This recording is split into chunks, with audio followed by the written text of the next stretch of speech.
Halo Sobat Interest 043, kembali lagi bersama kami, podcast KPPN Palangkaraya Popeye.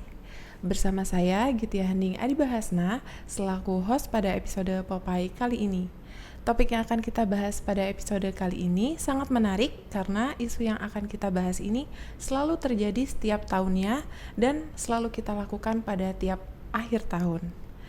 Ya, benar sekali Sobat. Pada episode kali ini kita akan membahas mengenai langkah-langkah akhir tahun atau bisa kita singkat sebagai LLAT tahun 2025. Jadi, peraturan mengenai LLAT tahun 2025 ini sudah ditetapkan dengan Perdirjen Perbendaharaan nomor 17 PW 2025. Nah, pembahasan lebih lengkapnya, mari kita bahas bersama dengan narasumber kami, yang mana beliau merupakan salah satu pegawai KPPN Palangkaraya. Mari kita sambut Mas Kolis. Selamat pagi Mas Kolis. Selamat pagi Mbak Diba. Bagaimana kabarnya nih Mas? Alhamdulillah baik Mbak, sehat. Oh, iya. Alhamdulillah. Lagi sibuk apa nih Mas akhir-akhir ini? Akhir-akhir ini ya seperti biasanya mah, sibuk pengesahan SKPP aja Mbak. Oh iya, ternyata memang lagi banyak SKPP-nya yang masuk ya Mas ya? Betul. Jadi tanpa berpanjang lebar lagi nih Mas, langsung saja kita ke materi. Jadi boleh dijelaskan sedikit nggak nih Mas tentang topik yang akan kita bahas? Ya, tadi udah di-spill sedikit ya sama Mbak Diba. Jadi kita kan sudah memasuki periode triwulan terakhir di tahun 2025 ini.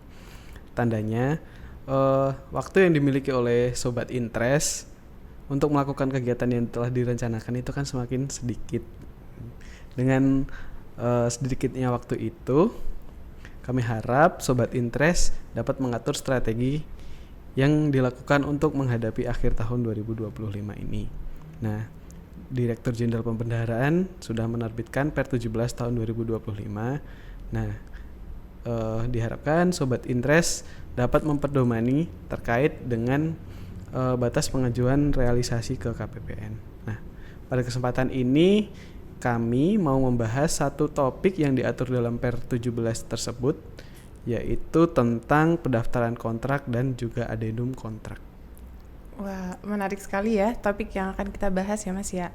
Bagi Sobat Interest yang sudah berpengalaman di bidang keuangan, ini pasti sudah tidak asing lagi dengan yang namanya LLAT ya Sobat. Jadi mungkin sudah sedikit familiar dengan topik pendaftaran kontrak dan juga adendum kontrak ini. Nah, sebagai awalan nih Mas, secara garis besar peraturan Per 17 tahun 2025 ini mengatur tentang apa saja? Oh baik Mbak Diba, jadi di Per 17 ini Sobat Interest mengatur tentang pengelolaan anggaran pada akhir tahun 2025.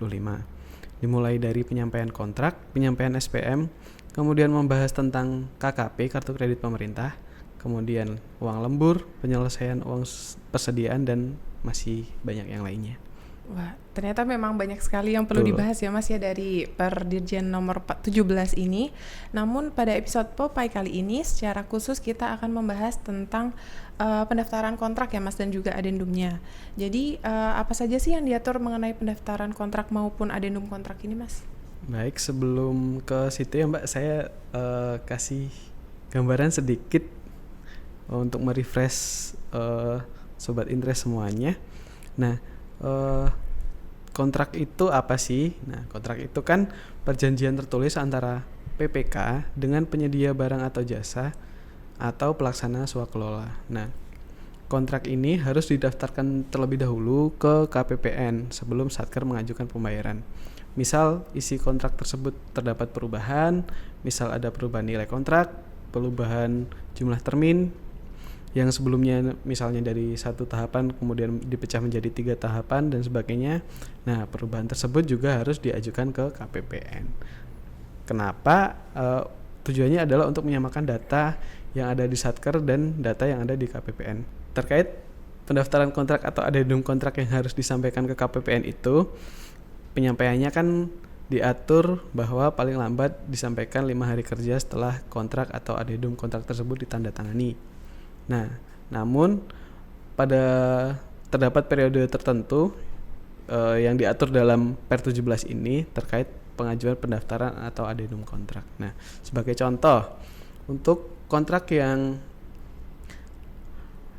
kontrak atau adendum kontrak yang ditandatangani pada tanggal 1 sampai dengan 31 Oktober paling lambat diajukan ke KPPN itu tanggal 7 November. Kemudian kontrak tanggal yang ditandatangani tanggal 1 antara tanggal 1 sampai dengan tanggal 30 November paling lambat diajukan tanggal 5 Desember dan seterusnya. Nah, itu yang Desember ada lagi peraturan mengenai batas penyampaiannya itu. Nah, itu lebih lengkapnya, lebih jelasnya Sobat Interest dapat mengunjungi Instagram KPPN Palangkaraya, sudah kami sematkan di situ tentang tanggal-tanggal pentingnya. Seperti itu. Benar sekali nih apa yang dikatakan oleh Mas Kolis. Jadi kami sudah menyematkan postingan mengenai batas-batas pengajuan pendaftaran kontrak, kemudian juga ada penyampaian SPM, dan juga penyelesaian transaksi keuangan dan BMN, dan juga rekonsiliasi UAKPA atau UAKP Abun, sampai dengan kapan batas terakhir penyetoran sisa UP atau TUP, beserta juga pertanggungjawabannya. Nah, jadi bagi Sobat Interest yang mengalami kesulitan dalam menghafal tanggal-tanggal tersebut, Sobat bisa melihat kalender tersebut pada Instagram KPN Palangkaraya. Jadi, kembali lagi ke materi ya Mas ya. Tadi kan sudah disinggung nih oleh Mas Kolis terkait batas-batas pengajuan adendum kontrak atau pendaftaran kontrak ya. Saya mau tanya nih Mas, misal saya sebagai satker terlambat mengajukan pendaftaran kontrak ke KPPN melebihi 5 hari kerja. Nah, itu nanti Mas Kolis akan memproses pendaftaran kontrak tersebut atau justru mengembalikan ya Mas ya?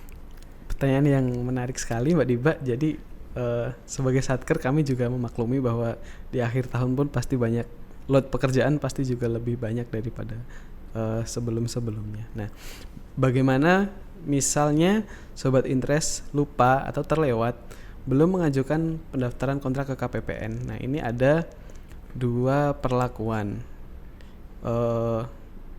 Contohnya ini untuk yang tadi, misalnya kontrak yang ditandatangani pada tanggal 1 sampai 31 Oktober.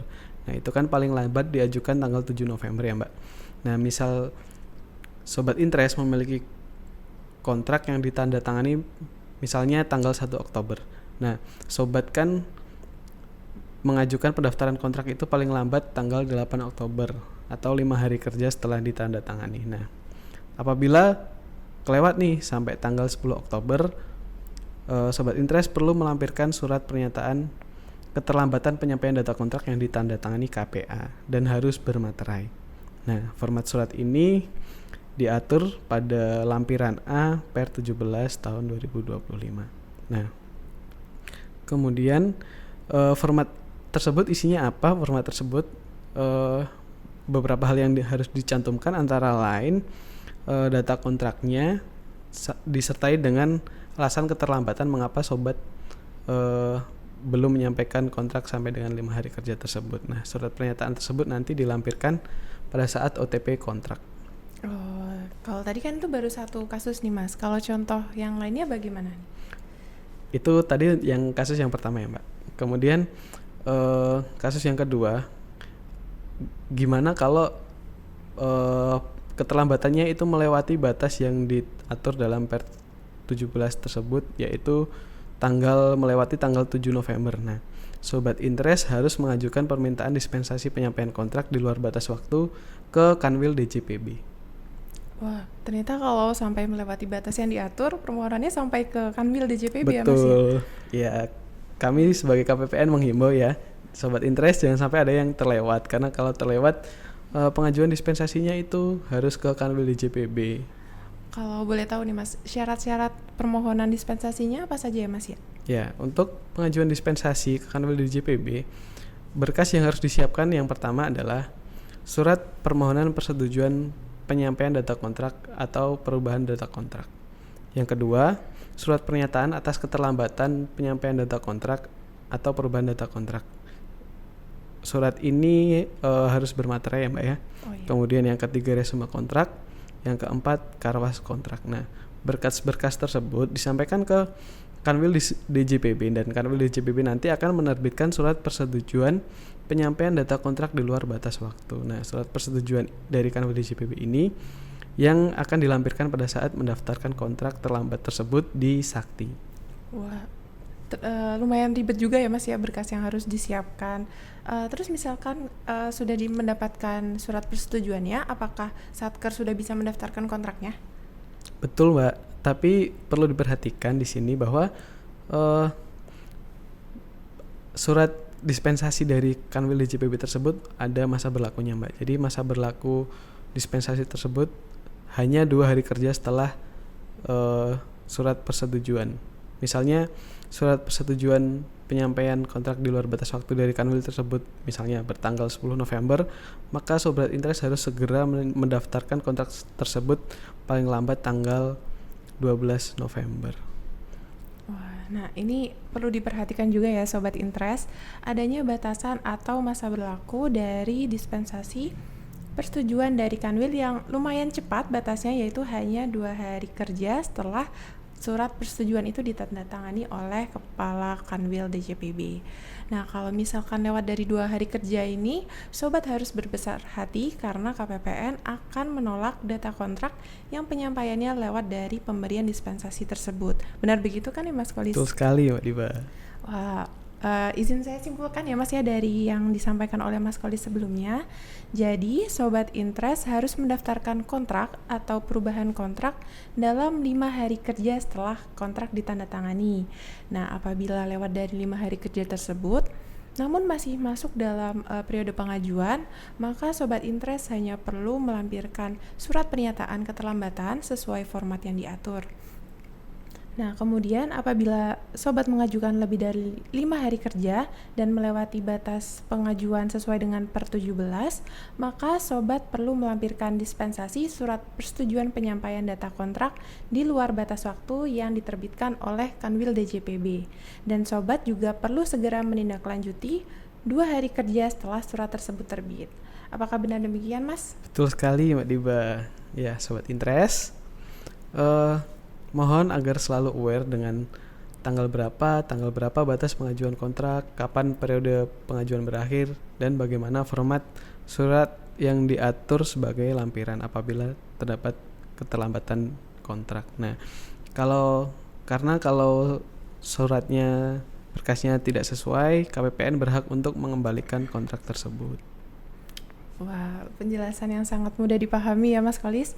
Saya yakin Sobat Interest yang menonton podcast ini jadi mengetahui apa saja yang harus dilakukan terkait pendaftaran kontrak maupun adendum kontrak pada periode triwulan terakhir pada tahun 2025 ini. Nah, sebelum mengakhiri podcast kali ini, apakah ada yang ingin disampaikan Mas sebagai kata-kata terakhir?